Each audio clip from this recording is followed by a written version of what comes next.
Natural Science Stories by Leo Tolstoy. Translated from the original Russian and edited by Leo Wiener. Stories from Physics. The Magnet. In olden days, there was a shepherd whose name was Magnus. Magnus lost a sheep. He went to the mountains to find it. He came to a place where there were barren rocks.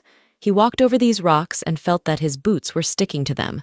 He touched them with his hand, but they were dry and did not stick to his hand. He started to walk again, and again his boots stuck to the rocks. He sat down, took off one of his boots, took it into his hand, and touched the rocks with it. Whenever he touched them with his skin or with the sole of his boot, they did not stick, but when he touched them with the nails, they did stick. Magnus had a cane with an iron point. He touched a rock with the wood. It did not stick. He touched it with the iron end, and it stuck so that he could not pull it off. Magnus looked at the stone, and he saw that it looked like iron, and he took pieces of that stone home with him. Since then, that rock has been known and has been called magnet. Magnet is found in the earth with iron ore. Where there is magnet in the ore, the iron is of the best quality. The magnet resembles iron. If you put a piece of iron on a magnet, the iron itself begins to attract other iron. And if you put a steel needle on a magnet and hold it thus for a while, the needle will become a magnet and will attract iron. If two magnets are brought together at their ends, one side will turn away from the other, while the other sides will be attracted. If a magnetic rod is broken in two, each half will attract at one end and will turn away at the other end. Cut it again, and the same will happen. Cut it again, as often as you please, and still the same will happen. Equal ends will turn away from each other, while opposite ends will be attracted, as though the magnet were pushing away at one end and pulling in at the other. No matter how you may break it, it will be as though there were a bump at one end and a saucer at the other. Whichever way you put them together, a bump and a saucer will meet, but a bump and a bump, or a saucer and a saucer, will not.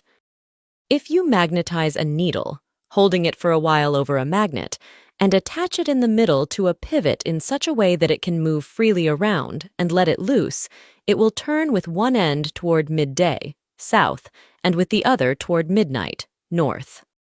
When the magnet was not known, people did not sail far out to sea. When they went out far into the sea, so that land was not to be seen, they could tell only by the stars and the sun where they had to sail. But when it was dark and the sun or stars could not be seen, they did not know which way to sail, and a ship was borne by the winds and carried on rocks and wrecked. So long as the magnet was not known, they did not sail far from the shore. But when the magnet was discovered, they made a magnetic needle on a pivot so that it should move around freely.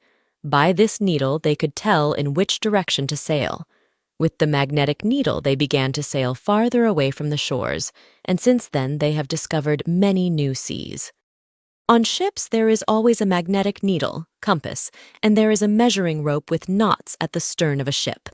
This rope is fixed in such a way that when it unrolls, they can tell how far the ship has traveled.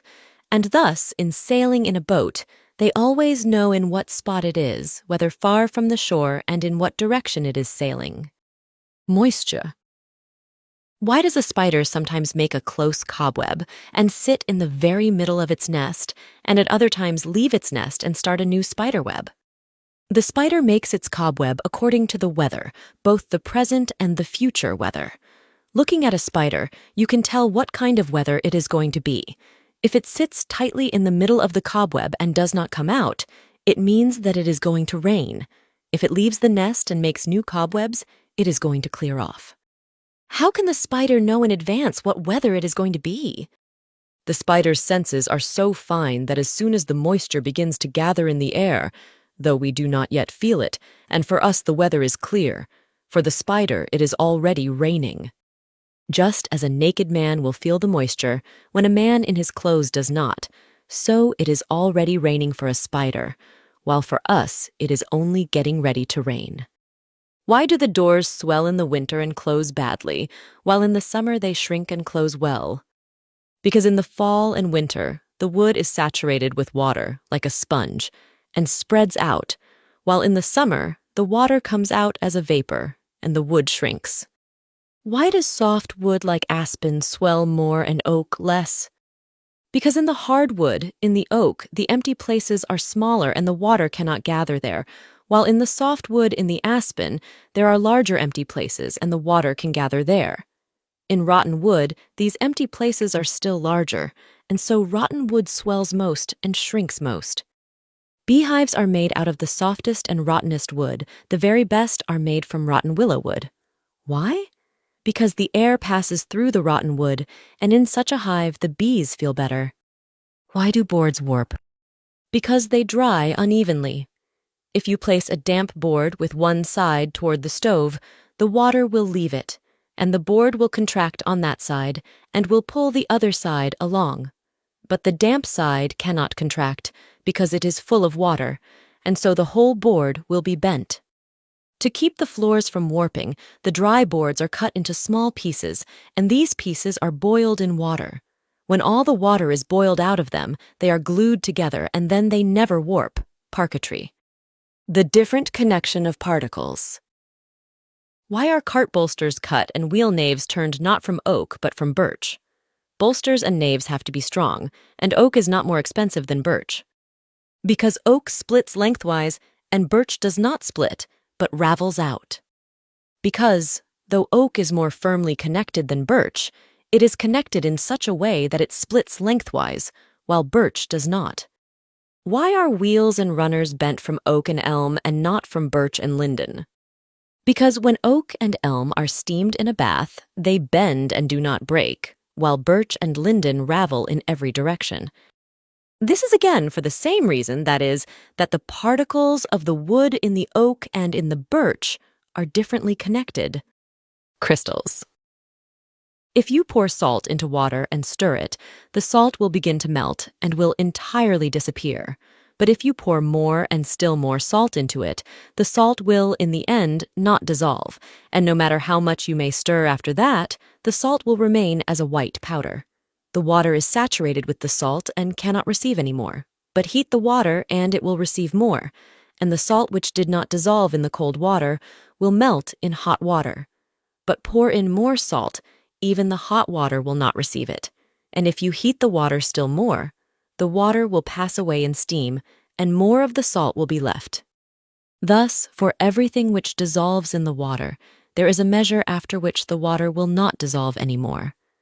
Of anything, more will be dissolved in hot than in cold water, and in each case, when it is saturated, it will not receive any more. The thing will be left, but the water will go away in steam. If the water is saturated with saltpeter powder, and then more saltpeter is added, and all is heated and is allowed to cool off without being stirred, the superfluous saltpeter will not settle as a powder at the bottom of the water, but will all gather in little six-edged columns, and will settle at the bottom and at the sides, one column near another. If the water is saturated with saltpeter powder and is put in a warm place, the water will go away in vapors, and the superfluous saltpeter will again gather in six-edged columns. If water is saturated with simple salt and heated, and is allowed to pass away in vapor, the superfluous salt will not settle as powder, but as little cubes. If the water is saturated both with salt and saltpeter, the superfluous salt and saltpeter will not mix, but will settle each in its own way, the saltpeter in columns and the salt in cubes. If water is saturated with lime or with some other salt and anything else, each thing will settle in its own way when the water passes away in vapor, one in three-edged columns, another in eight-edged columns, a third in bricks, a fourth in little stars, each in its own way. These figures are different in each solid thing. At times, these forms are as large as a hand. Such stones are found in the ground. At times, these forms are so small that they cannot be made out with the naked eye, but in each thing there is its own form. If, when the water is saturated with saltpeter and little figures are forming in it, a corner be broken off one of these little figures with a needle, new pieces of saltpeter will come up and will fix the broken end as it ought to be, into a six-edged column. The same will happen to salt and to any other thing. All the tiny particles turn around and attach themselves with the right side to each other. When ice freezes, the same takes place. A snowflake flies and no figure is seen in it, but the moment it settles on anything dark and cold, on cloth, on fur, you can make out its figure. You will see a little star or a six-cornered little board. On the windows, the steam does not freeze in any form whatever, but always as a star. What is ice? It is cold, solid water. When liquid water becomes solid, it forms itself into figures, and the heat leaves it. The same takes place with saltpeter. When it changes from a liquid into solid figures, the heat leaves it. The same is true of salt, of melted cast iron, when it changes from a liquid into a solid. Whenever a thing changes from a liquid into a solid, heat leaves it, and it forms figures. And when it changes from a solid to a liquid, it takes up heat, and the cold leaves it, and its figures are dissolved. Bring in melted iron and let it cool off. Bring in hot dough and let it cool off. Bring in slacked lime and let it cool off, and it will be warm. Bring in ice and let it melt, and it will grow cold.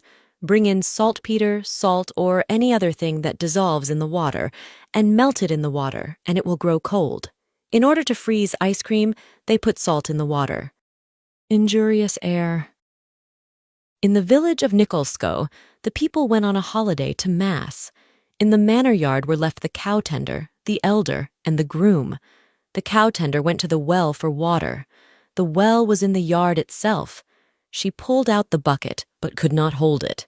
The bucket pulled away from her, struck the side of the well, and tore the rope. The cow tender returned to the hut and said to the elder, "Alexander, climb down into the well. I have dropped the bucket into it." Alexander said, "You have dropped it, so climb down yourself."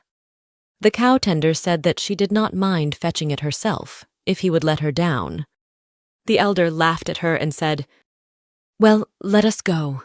You have an empty stomach now, so I shall be able to hold you up, for after dinner I could not do it."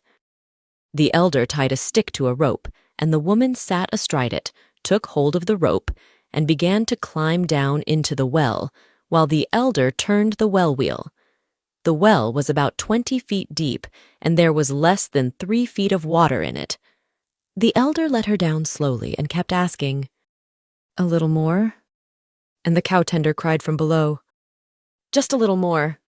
Suddenly, the elder felt the rope give way. He called the cow tender, but she did not answer. The elder looked into the well and saw the cow tender lying with her head in the water and with her feet in the air. The elder called for help, but there was nobody nearby, only the groom came. The elder told him to hold the wheel, and he himself pulled out the rope, sat down on the stick, and went down into the well. The moment the groom let the elder down to the water, the same thing happened to the elder. He let go of the rope and fell head foremost upon the woman. The groom began to cry and ran to church to call the people. Mass was over and people were walking home. All the men and women rushed to the well. They gathered around it, and everybody hollowed, but nobody knew what to do. The young carpenter Ivan made his way through the crowd, took hold of the rope, sat down on the stick, and told them to let him down. Ivan tied himself to the rope with his belt. 2 men let him down, and the rest looked into the well to see what would become of Ivan. Just as he was getting near the water, he dropped his hands from the rope and would have fallen down head foremost if the belt had not held him. All shouted, "Pull him out!" and Ivan was pulled out. He hung like dead down from the belt, and his head was drooping and beating against the sides of the well.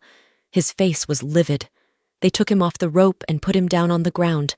They thought that he was dead. But he suddenly drew a deep breath, began to rattle, and soon revived. Others wanted to climb down, but an old peasant said that they could not go down because there was bad air in the well, and that bad air killed people. Then the peasants ran for hooks and began to pull out the elder and the woman. The elder's mother and wife cried at the well, and others tried to quiet them. In the meantime, the peasants put down the hooks and tried to get out the dead people. Twice they got the elder halfway up by his clothes, but he was heavy, and his clothes tore, and he fell down. Finally, they stuck 2 hooks into him and pulled him out. Then they pulled out the cow tender. Both were dead and did not revive. Then, when they examined the well, they found that indeed there was bad air down in the well. This air is so heavy that neither man nor any animal can live in it. They let down a cat into the well, and the moment she reached the place where the bad air was, she died. Not only can no animal live there, even no candle will burn in it. They let down a candle, and the moment it reached that spot, it went out. There are places underground where that air gathers, and when a person gets into one of those places, he dies at once. For this purpose, they have lamps in the mines, and before a man goes down to such a place, they let down the lamp. If it goes out, no man can go there. Then they let down fresh air until the lamp will burn. Near the city of Naples, there is one such cave. There is always about 3 feet of bad air in it on the ground, but above it, the air is good. A man can walk through the cave, and nothing will happen to him, but a dog will die the moment it enters. Where does this bad air come from? It is made of the same good air that we breathe.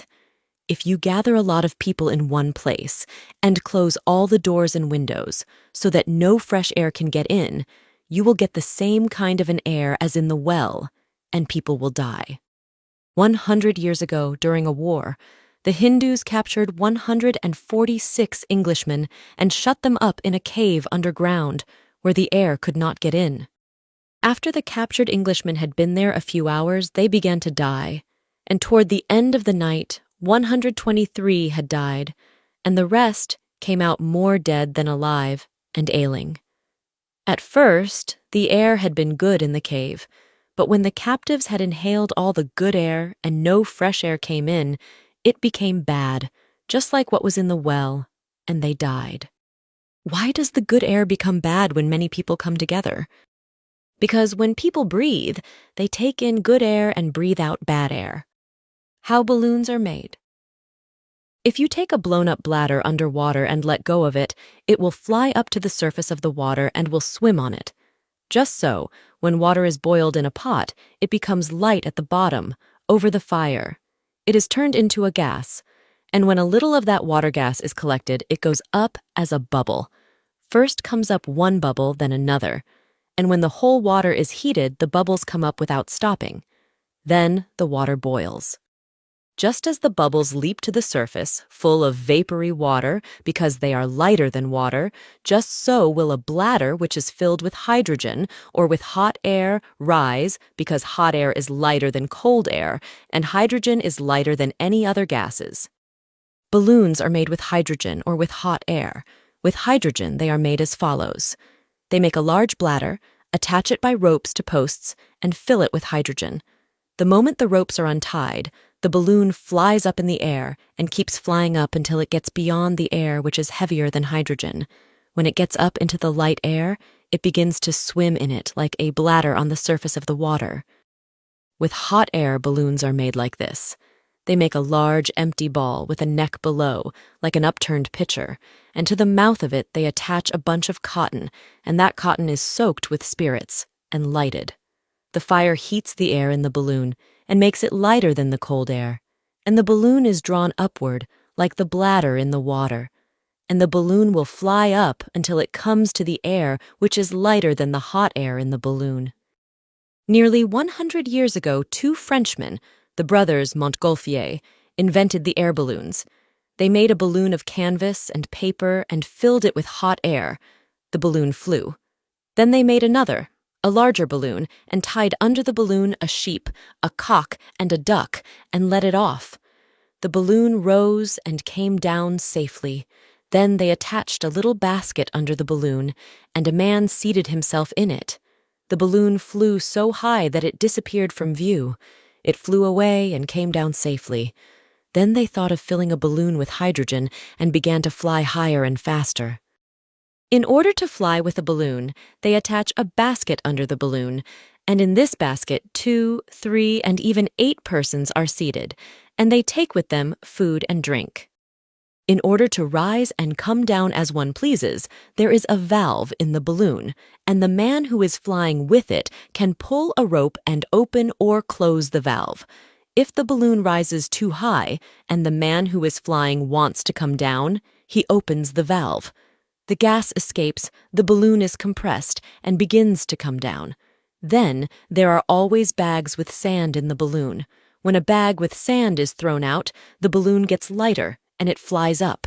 If the one who is flying wants to get down, but sees that it is not what he wants below him, either a river or a forest, he throws out the sand from the bags, and the balloon grows lighter and rises again. Galvanism. There was once a learned Italian, Galvani. He had an electric machine, and he showed his students what electricity was. He rubbed the glass hard with silk with something smeared over it, and then he approached to the glass a brass knob which was attached to the glass, and a spark flew across from the glass to the brass knob. He explained to them that the same kind of a spark came from sealing wax and amber. He showed them that feathers and bits of paper were now attracted and now repelled by electricity, and explained to them the reason of it. He did all kinds of experiments with electricity and showed them all to his students. Once his wife grew ill. He called a doctor and asked him how to cure her. The doctor told him to prepare a frog soup for her. Galvani gave order to have edible frogs caught. They caught them for him, killed them, and left them on his table. Before the cook came after the frogs, Galvani kept on showing the electric machine to his students and sending sparks through it. Suddenly, he saw the dead frogs jerk their legs on the table. He watched them and saw that every time when he sent a spark through the machine, the frogs jerked their legs. Galvani collected more frogs and began to experiment with them, and every time he sent a spark through the machine, the dead frogs moved their legs as though they were alive. It occurred to Galvani that live frogs moved their legs because electricity passed through them.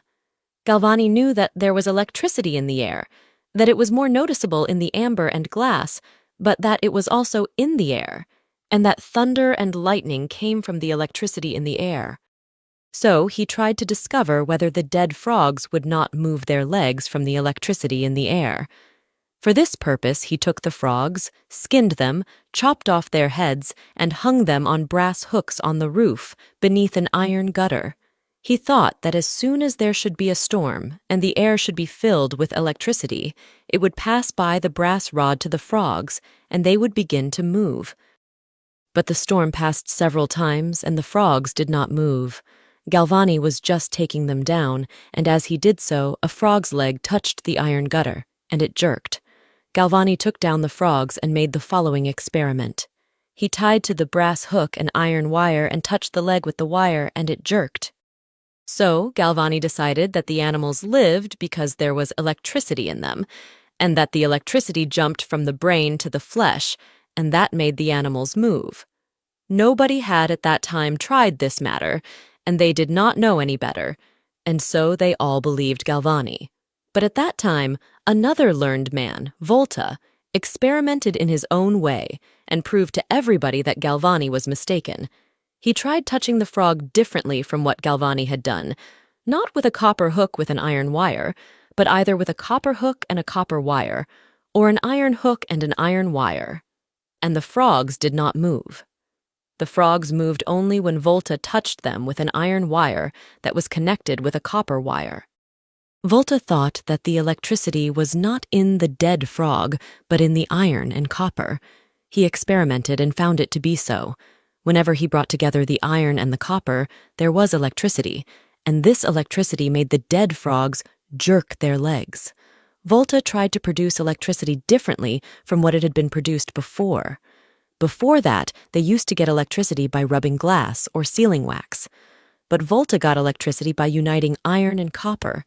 He tried to connect iron and copper and other metals, and by the mere combination of metals, silver, platinum, zinc, lead, iron, he produced electric sparks. After Volta, they tried to increase electricity by pouring all kinds of liquids, water and acids, between the metals. These liquids made the electricity more powerful, so that it was no longer necessary, as before, to rub in order to produce it. It is enough to put pieces of several metals in a bowl and fill it with a liquid, and there will be electricity in that bowl, and the sparks will come from the wires. When this kind of electricity was discovered, people began to apply it. They invented a way of gold and silver plating by means of electricity and electric light, and a way to transmit signs from place to place over a long distance by means of electricity. For this purpose, pieces of different metals are placed in jars, and liquids are poured into them. Electricity is collected in these jars and is transferred by means of wires to the place where it is wanted, and from that place the wire is put into the ground. The electricity runs through the ground back to the jars and rises from the earth by means of the other wire. Thus, the electricity keeps going around and around, as in a ring, from the wire into the ground, and along the ground, and up the wire and again through the earth. Electricity can travel in either direction, just as one wants to send it. It can first go along the wire and return through the earth, or first go through the earth and then return through the wire. Above the wire, in the place where the signs are given, there is attached a magnetic hand, and that hand turns in one direction when the electricity is allowed to pass through the wire and back through the earth, and in another direction when the electricity is sent through the earth and back through the wire. Along this hand there are certain signs, and by means of these signs they write from one place to another on the telegraph. The sun's heat. Go out in the winter on a calm, frosty day into the field or into the woods and look about you and listen. All around you is snow. The rivers are frozen. Dry grass blades stick out of the grass. The trees are bare. Nothing is moving. Look in the summer. The rivers are running and rippling. In every puddle the frogs croak and plunge in. The birds fly from place to place and whistle and sing. The flies and the gnats whirl around and buzz. The trees and the grass grow and wave to and fro. Freeze a pot with water, and it will become as hard as a rock. Put the frozen pot on the fire. The ice will begin to break and melt and move. The water will begin to stir, and bubbles will rise. Then, when it begins to boil, it whirls about and makes a noise. The same happens in the world from the heat. Without heat, everything is dead. With the heat, everything moves and lives. If there is little heat, there is little motion. With more heat, there is more motion. With much heat, there is much motion. With very much heat, there is also very much motion. Where does the heat in the world come from? The heat comes from the sun. In winter, the sun travels low, to one side, and its beams do not fall straight upon the earth, and nothing moves. The sun begins to travel higher above our heads, and begins to shine straight down upon the earth, and everything is warmed up in the world, and begins to stir. The snow settles down. The ice begins to melt on the rivers. The water comes down from the mountains. The vapors rise from the water to the clouds, and rain begins to fall. Who does it all? The sun. The seeds swell and let out rootlets. The rootlets take hold of the ground. Old roots send up new shoots, and the trees and the grass begin to grow. Who has done that? The sun. The bears and moles get up. The flies and bees awaken. The gnats are hatched, and the fish come out from their eggs when it is warm. Who has done it all? The sun. The air gets warmed up in one place and rises, and in its place comes colder air, and there is a wind. Who has done that? The sun. The clouds rise and begin to gather and to scatter, and the lightning flashes. Who has made that fire? The sun. The grass, the grain, the fruits, the trees grow up, animals find their food, men eat their fill and gather food and fuel for the winter. They build themselves houses, railways, cities. Who has prepared it all? The sun. A man has built himself a house. What has he made it of? Of timbers. The timbers were cut out of trees, but the trees are made to grow by the sun. The stove is heated with wood. Who has made the wood to grow? The sun. Man eats bread or potatoes. Who has made them grow? The sun. Man eats meat. Who has made the animals, the birds to grow? The grass. But the grass is made to grow by the sun. A man builds himself a house from brick and lime. The bricks and the lime are burnt by wood. The wood has been prepared by the sun. Everything that men need, that is for their use. All that is prepared by the sun, and on all that goes much sun's heat. The reason that men need bread is because the sun has produced it, and because there is much sun's heat in it. Bread warms him who eats it. The reason that wood and logs are needed is because there is much heat in them. He who buys wood for the winter buys sun's heat, and in the winter he burns the wood whenever he wants it, and lets the sun's heat into his room. When there is heat, there is motion. No matter what motion it may be, it all comes from heat, either directly from the sun's heat or from the heat which the sun has prepared in the coal, the wood, the bread, and the grass. Horses and oxen pull, men work. Who moves them? Heat. Where does the heat come from? From the food, and the food has been prepared by the sun. Watermills and windmills turn around and grind. Who moves them? Wind and water. And who drives the wind? Heat. And who drives the water? Again heat. Heat raises the water in the shape of vapor, and without this the water would not be falling down. A machine works, it is moved by steam. And who makes steam? Wood. And in the wood is the sun's heat. Heat makes motion, and motion makes heat, and both heat and motion are from the sun. Stories from zoology. The Owl and the Hare. It was dusk. The owls began to fly through the forest to find some prey. A large hare leaped out on a clearing and began to smooth out his fur. An old owl looked at the hare and seated himself on a branch, but a young owl said to him, "Why do you not catch the hare?" The old owl said, "He is too much for me. If I get caught in him, he will drag me into the woods." But the young owl said, "I will stick one claw into his body, and with the other I will clutch a tree." The young owl made for the hare and stuck one claw into his back so that all his talons entered the flesh, and the other claw it got ready to push into the tree. The hare yanked the owl, while the owl held onto the tree and thought, "He will not get away." The hare darted forward and tore the owl. One claw was left in the tree, and the other in the hare's back. The next year a hunter killed that hare and wondered how the owl's talons had grown into the hare's back. How the wolves teach their whelps. I was walking along the road and heard a shout behind me. It was the shepherd boy who was shouting. He was running through the field and pointing to something. I looked and saw two wolves running through the field. One was full grown and the other a whelp. The whelp was carrying a dead lamb on his shoulders and holding on to one of its legs with its teeth. The old wolf was running behind. When I saw the wolves, I ran after them with the shepherd, and we began to shout. In response to our cries came peasants with dogs. The moment the old wolf saw the dogs and the people, he ran up to the whelp, took the lamb away from him, threw it over his back, and both wolves ran as fast as they could and disappeared from view. Then the boy told what had happened. The large wolf had leaped out from the ravine, had seized the lamb, killed it, and carried it off. The whelp ran up to him and grasped the lamb. The old wolf let the whelp carry the lamb, while he himself ran slowly beside him. Only when there was danger did the old wolf stop his teaching and himself take the lamb. Hares and wolves. The hares feed at night on tree bark. The field hares eat the winter rye and the grass, and the threshing floor hares eat the grain in the granary. Through the night the hares make a deep visible track through the snow.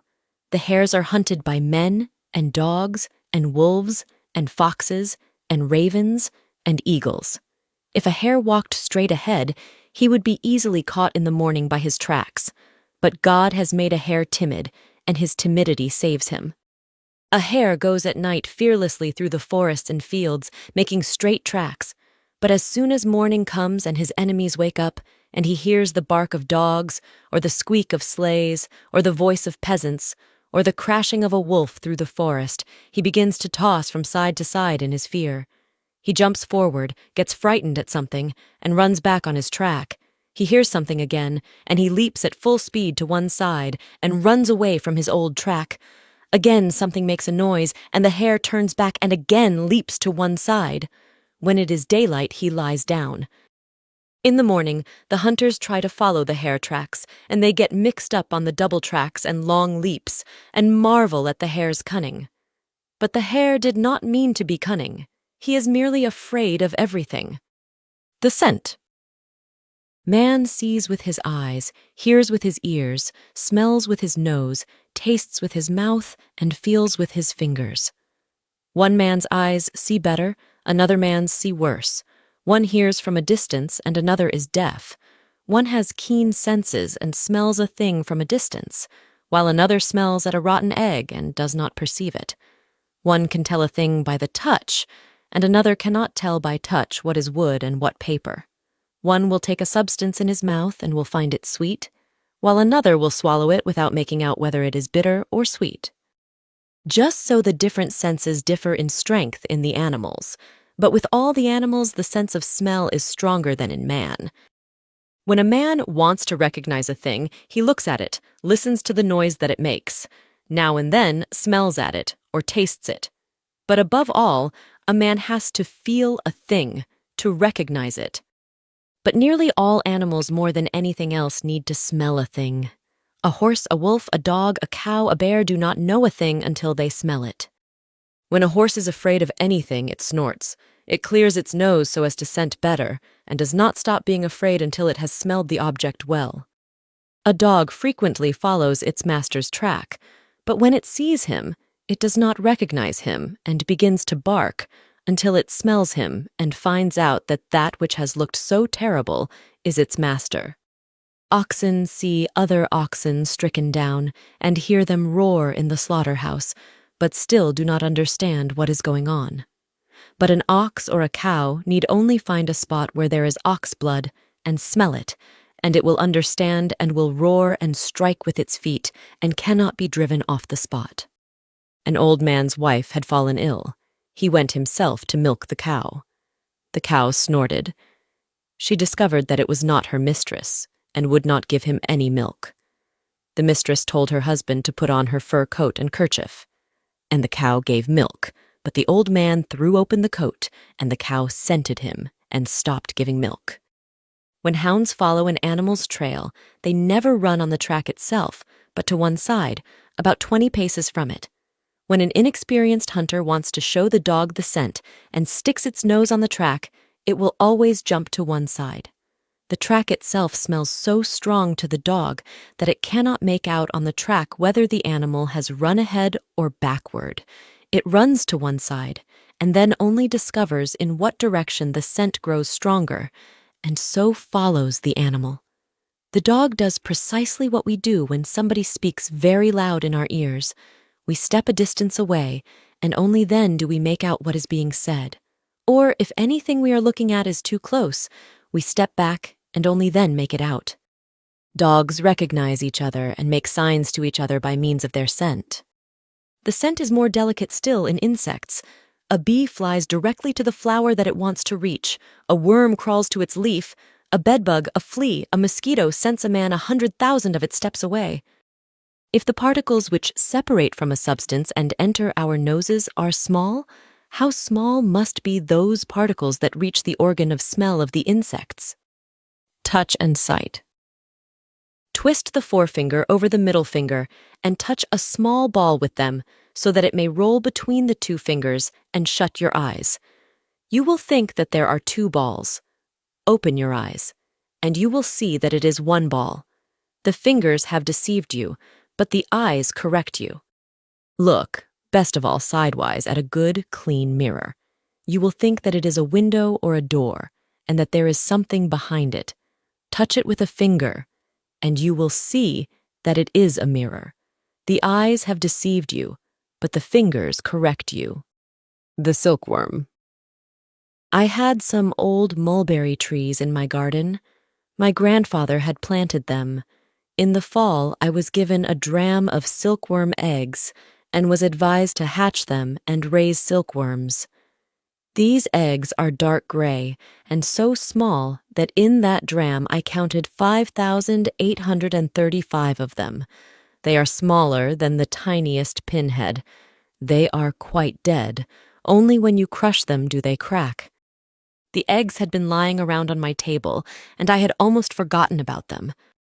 One day, in the spring, I went into the orchard and noticed the buds swelling on the mulberry trees, and where the sun beat down, the leaves were out. I thought of the silkworm eggs and took them apart at home and gave them more room. The majority of the eggs were no longer dark gray as before, but some were light gray, while others were lighter still, with a milky shade. The next morning, I looked at the eggs and saw that some of the worms had hatched out, while other eggs were quite swollen. Evidently, they felt in their shells that their food was ripening. The worms were black and shaggy and so small that it was hard to see them. I looked at them through a magnifying glass and saw that in the eggs they lay curled up in rings, and when they came out, they straightened themselves out. I went to the garden for some mulberry leaves. I got about 3 handfuls of leaves, which I put on my table, and began to fix a place for the worms, as I had been taught to do. While I was fixing the paper, the worms smelled their food and started to crawl toward it. I pushed it away and began to entice the worms to a leaf, and they made for it, as dogs make for a piece of meat, crawling after the leaf over the cloth of the table and across pencils, scissors, and papers. Then I cut off a piece of paper, stuck holes through it with a penknife, placed the leaf on top of it, and with the leaf put it down on the worms. The worms crawled through the holes, climbed on the leaf, and started to eat. When the other worms hatched out, I again put a piece of paper with a leaf on them, and all crawled through the holes and began to eat. The worms gathered on each leaf and nibbled at it from its edges. Then, when they had eaten everything, they crawled on the paper and looked for more food. Then I put on them new sheets of perforated paper with mulberry leaves upon them, and they crawled over to the new food. They were lying on my shelf, and when there was no leaf, they climbed about the shelf and came to its very edge. But they never fell down, though they are blind.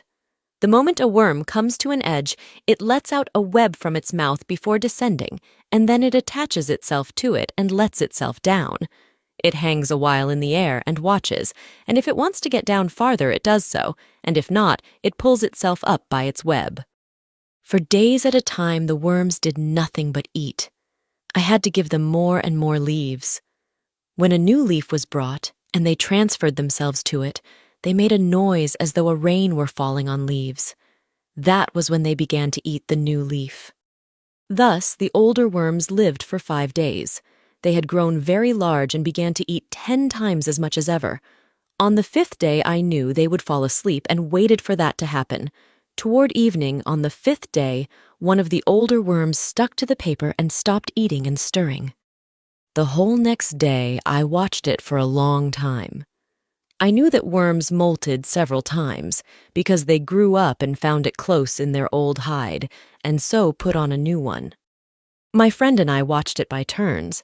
In the evening, my friend called out, "It has begun to undress itself. Come!" I went up to him and saw that the worm had stuck with its old hide to the paper, had torn a hole at the mouth, thrust forth its head, and was writhing and working to get out, but the old shirt held it fast.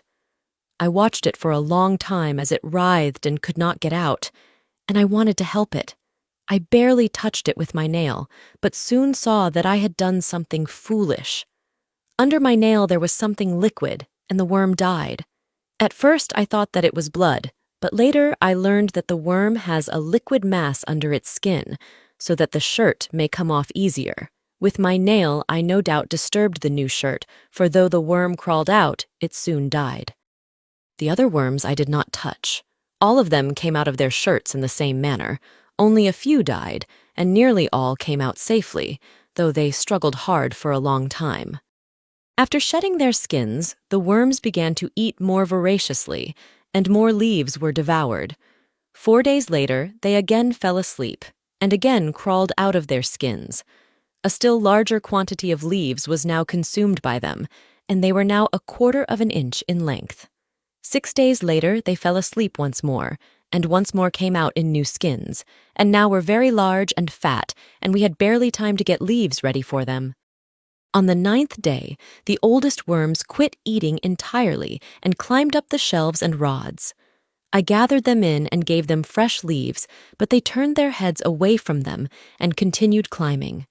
Then I remembered that when the worms get ready to roll up into larvae, they stop eating and climb upward.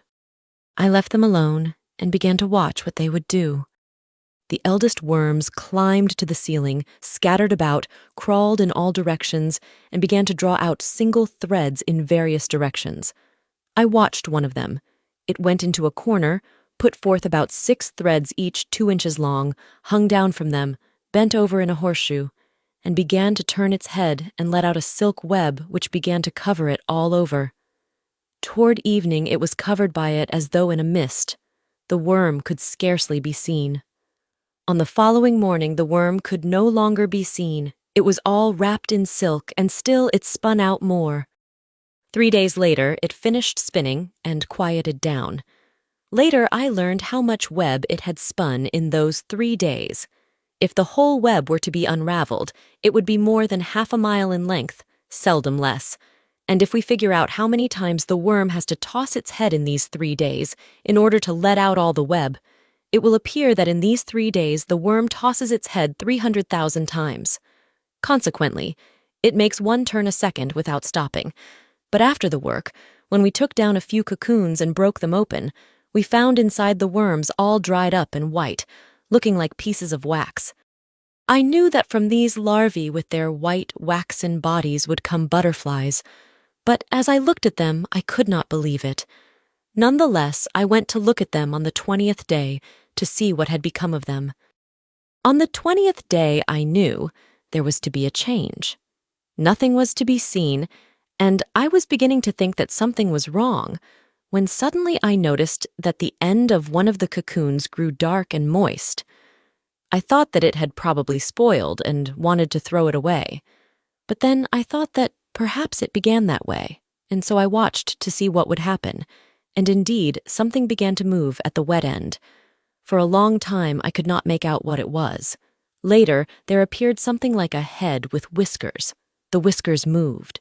Then I noticed a leg sticking out through the hole, then another, and the legs scrambled to get out of the cocoon. It came out more and more, and I saw a wet butterfly. When all 6 legs scrambled out, the back jumped out too, and the butterfly crawled out and stopped. When it dried, it was white. It straightened its wings, flew away, circled around, and alighted on the window. 2 days later, the butterfly on the windowsill laid eggs in a row and stuck them fast. The eggs were yellow. 25 butterflies laid eggs. I collected 5,000 eggs. The following year, I raised more worms and had more silk spun. Stories from botany. The apple tree. I set out 200 young apple trees, and for 3 years I dug around them in the spring and the fall, and in winter wrapped them with straw against the hairs. On the 4th year, when the snow melted, I went to take a look at my apple trees. They had grown stouter during the winter. The bark was glossy and filled with sap. All the branches were sound, and at all the tips and axils there were pea-shaped flower buds. Here and there the buds were bursting, and the purple edges of the flower leaves could be seen. I knew that all the buds would be blossoms and fruit, and I was delighted as I looked at the apple trees. But when I took off the wrapping from the first tree, I saw that down at the ground the bark was nibbled away like a white ring to the very wood. The mice had done that. I unwrapped a second tree, and the same had happened there. Of the 200 trees, not one was unharmed. I smeared pitch and wax on the nibbled spots, but when the trees were all in bloom, the blossoms at once fell off. There came out small leaves, and they too dropped off. The bark became wrinkled and black. Out of the 200 apple trees, only 9 were left.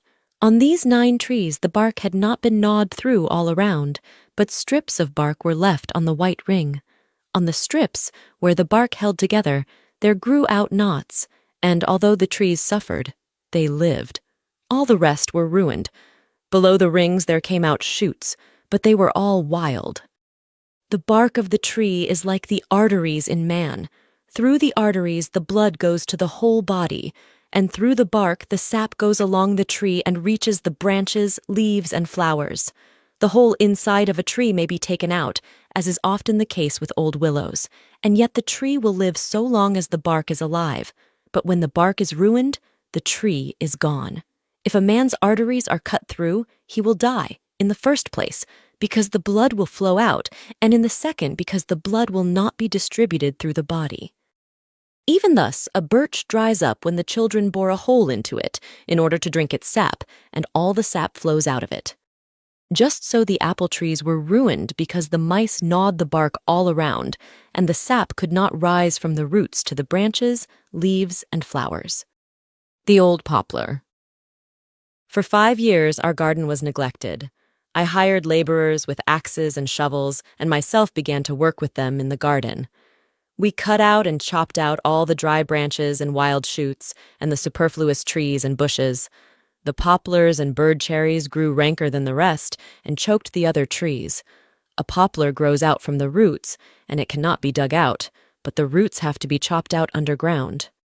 Beyond the pond there stood an enormous poplar, 2 men's embraces in circumference. About it there was a clearing, and this was all overgrown with poplar shoots. I ordered them to be cut out. I wanted the spot to look more cheerful, but, above all, I wanted to make it easier for the old poplar, because I thought that all those young trees came from its roots and were draining it of its sap. When we cut out these young poplars, I felt sorry as I saw them chop out the sap-filled roots underground, and as all 4 of us pulled at the poplar that had been cut down and could not pull it out. It held on with all its might and did not wish to die. I thought that no doubt they had to live since they clung so much to life, but it was necessary to cut them down, and so I did it. Only later, when nothing could be done, I learned that they ought not to have been cut down. I thought that the shoots were taking the sap away from the old poplar, but it turned out quite differently. When I was cutting them down, the old poplar was already dying. When the leaves came out, I saw it grew from 2 boughs, that one bough was bare, and that same summer it dried up completely.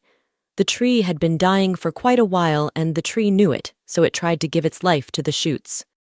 That was the reason why they grew so fast. I wanted to make it easier for the tree and only killed all its children. The bird cherry.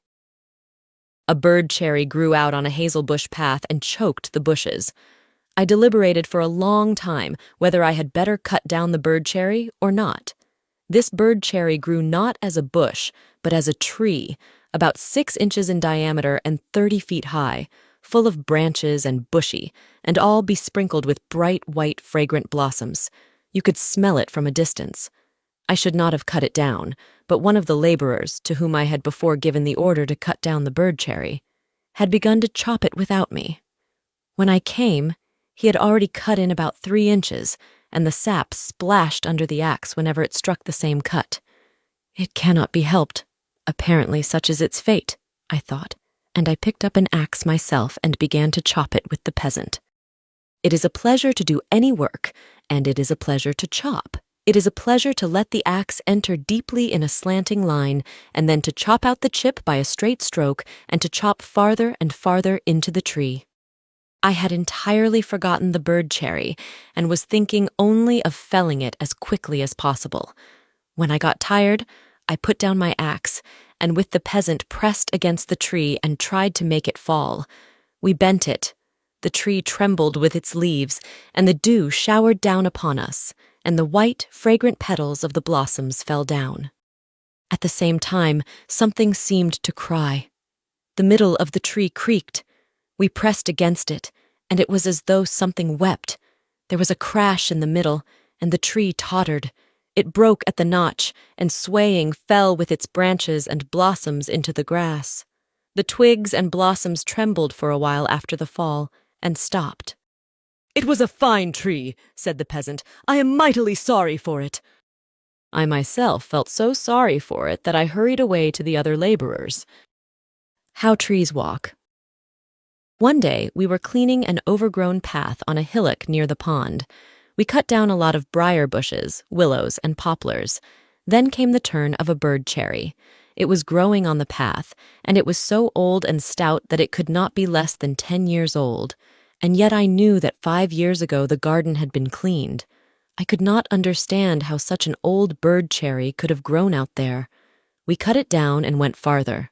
Farther away, in another thicket, there grew a similar bird cherry, even stouter than the first. I looked at its root and saw that it grew under an old linden. The linden with its branches choked it, and it had stretched out about 12 feet in a straight line, and only then came out to the light, raised its head, and began to blossom. I cut it down at the root and was surprised to find it so fresh, while the root was rotten. After we had cut it down, the peasants and I tried to pull it off, but no matter how much we jerked at it, we were unable to drag it away. It seemed to have stuck fast. I said, "Look whether it has not caught somewhere." A workman crawled under it and called out, "It has another root. It is out on the path." I walked over to him and saw that it was so. Not to be choked by the linden, the bird cherry had gone away from underneath the linden out on the path, about 8 feet from its former root. The root which I had cut down was rotten and dry, but the new one was fresh.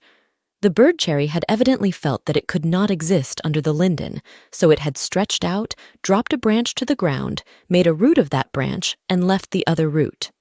Only then did I understand how the first bird cherry had grown out on the road. It had evidently done the same, only it had had time to give up the old root, and so I had not found it.